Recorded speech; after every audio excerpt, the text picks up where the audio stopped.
अचानक क्या ऐसा हुआ कि जिसे आप कांग्रेस छोड़ के भाजपा ज्वाइन कर ली? संघे शक्ति कलयुग है। कलयुग में अगर कोई चीज़ काम करेगी तो वो संघ और संगठन ही काम करेगा, वही सबसे बड़ी शक्ति है।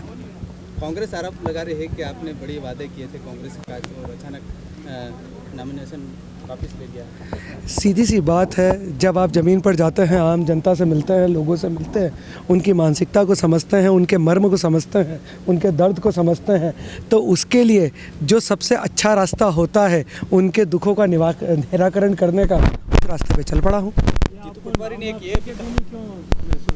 नाम वापसी की बात नहीं है, मेरा टिकट तो 1 महीने पहले ही हो गया था, लेकिन जब मैं लगातार संघर्षरत था और मैं चाह रहा था कि किस तरह से काम करूं, क्योंकि जो चुनाव होता है, ये चुनाव एक आदमी का चुनाव नहीं होता है, ये पूरे संघ का चुनाव होता है, पूरे संगठन का चुनाव होता है और आम जनता के लिए होता है। और उसी के देखते हुए और जो गतिविधियाँ चल रही थी, तो मुझे यह निर्णय लेना पड़ा। इतने वर्षों तक संघ को गरियाने के बाद एक दिन में आपको भूमिज्ञान कैसे हो गया कि संघ शक्ति कलयुग? संघ शक्ति कलयुग है इसलिए क्योंकि जो आपको दिखता है, जब आप चुनाव लड़ना चाहते हैं, जब आप विधानसभा का चुनाव लड़ते हैं तो विधानसभा आपके पूरे हाथ में होती है, लेकिन जब आप लोकसभा लड़ते हैं, 8 विधानसभा के बराबर एक लोकसभा होती है और लगभग 2500 से 2600 बूथ उसके अंदर होते हैं, लेकिन उन बूथों तक आपकी विचार पहुंचना, आपकी बातें पहुंचना, आपका काम कराना और उन लोगों तक मैसेज कन्वे करना, ये काम पूरा जो करती है वो टीम करती है और संगठन करता है, और वो संगठन अगर काम करेगा तो ही आपकी चीज़ें पहुंच पाएगी। जीतू पटवारी ने कहा है कि आपके पास पुराने प्रकरण हैं, उसको उजागर कर दिया है, तो कहीं कहीं डर की वजह से